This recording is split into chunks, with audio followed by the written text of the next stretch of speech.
friends, once again welcome you all in my YouTube channel Pacific Chemistry Classes. Today we will talk about what are our metallic bonds. So students, we know that in our chemistry whenever we are talking about the bonds, so you have heard about the covalent bond. So what is a covalent bond? We know that the covalent bond is formed with the sharing of electrons, and for example in our like our CH4, okay, so there is a covalent bond. This is formed by the sharing of electrons.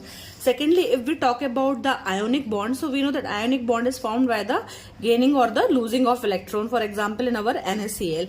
Similarly, we have heard about our coordinate bond. So what is the coordinate bond? We know that the coordinate bond is formed by the donation of a lone pair of electrons to any species which is having the electron deficiency, for example our NH3BF3 bond. Okay, so now which type of the bonds is found in our metals? Like as we know that metals are very strong and metal are very good conductor of heat and electricity. So how we can define that which type of the bonds are found in the metals? So the bond force of attraction which holds the metal atom together in the metallic solid is called the metallic bond. So आज जो हम हैं metallic bond के बारे में पढ़ने जा रहे हैं. So the metallic bond is non-directional in nature. The conditions for the formation of the metallic bonds are as follows. First, the metal atom should have the low ionization energy. There should be sufficient number of vacant orbitals in the valence shell. So how the metal can form the bond easily depends upon the low ionization energy value. So what point you have to remember, any metal they should have a low ionization energy. So what is the ionization energy? It is the amount of energy required to remove the electron from the outermost shell of an isolated gaseous atom. So if the atoms have low ionization energy, that anybody can take the electrons and they can easily participate in the bond formation. So this should have the low ionization energy. Secondly, there should be sufficient number of vacant orbitals in the valence shell. They should have sufficient number of vacant orbitals in the valence shell. Means what is the valence shell? If suppose we will talk about, let us talk about iron. Okay, so what is the atomic number of iron? We know that iron atomic number is 26. So we will write the configuration what it will be. It will be our 3d6 4s2 in the outermost shell. So we know that we can write argon 18 electron will go. So what is the outermost shell in our iron? Iron, the outermost shell will be considered as the fourth. Why? Because this number starts. So we have 4s, 4p and 4d. So in the valence shell there are sufficient number of vacant orbitals are available. So this is the one condition. What is the first condition? That they should have a low ionization energy. What is the meaning of ionization energy? The amount of energy required to remove the electrons from the outermost shell, and they should have sufficient number of vacant orbitals in their valence shell.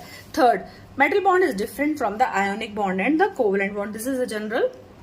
So now what are the factors affecting the metallic bond strength? Let us see what are the factors affecting the metallic bond strength.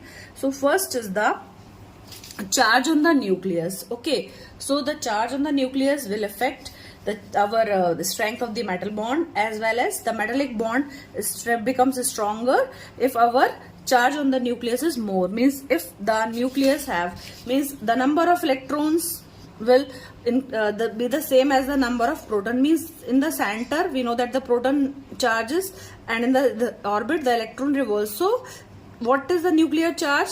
It is the charge how much protons are present. So if our nucleus charge is more, then definitely your metallic bond will be stronger.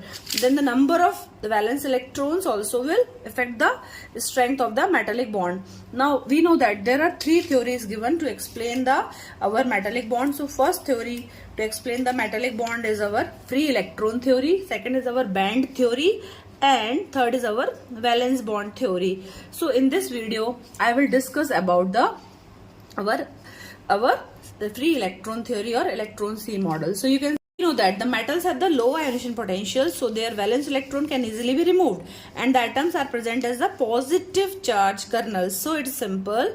If we will remove the electrons from the valence shell, so what will left here? We will have positive charge. So this positive charge is known as kernels, and the atoms present as a positive charge are known as kernels. Nuclei with the core electrons, and the emitted electrons remain in the motion, so called the mobile electron.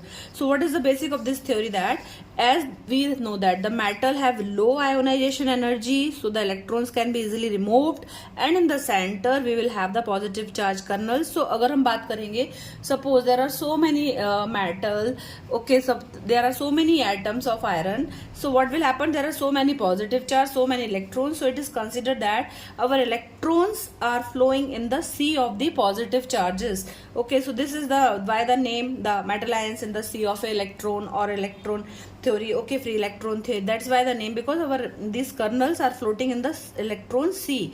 Okay, the emitted electrons remains in the motion, they are so called the mobile electrons. These our electrons and our positive charge kernels, they will form a crystal lattice type of structures, and these mobile electrons move randomly in the different directions. The mobile electrons, they will move in the different directions. The mobile electrons present between the cations for the attraction between these cations, in which they will form a metallic bond. What will happen when our electrons will move here and there?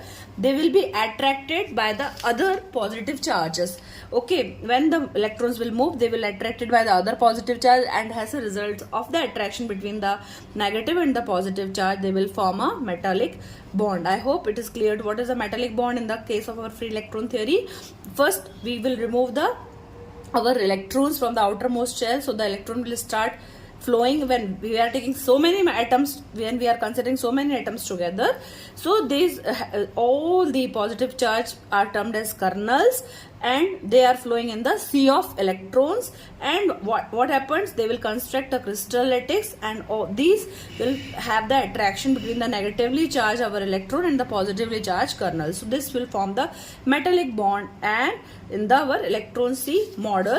So just we can consider here as the diagram, you can see that in the positive charge kernel and electron there will be the attraction, but when we talk about our kernels and kernels, when these are the positive, they will face the repulsion. So the repulsion will be there, but electrons are very close to them, so they will have the metallic bond as the attraction of the opposite charges.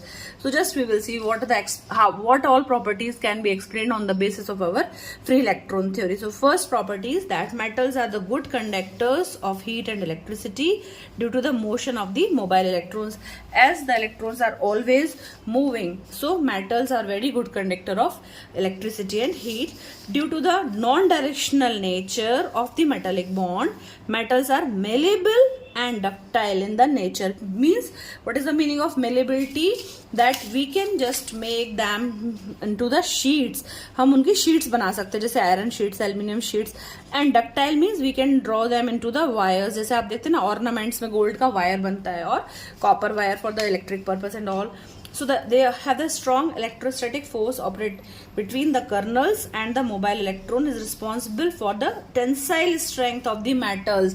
Why metals are having very good strength? Because of the attraction between our positive charge kernels and the electrons. Then the electrons of the metal surface absorb the photons and get excited. This energy is emitted later, so the metals are also lustrous. Why the metals are having the shiny properties?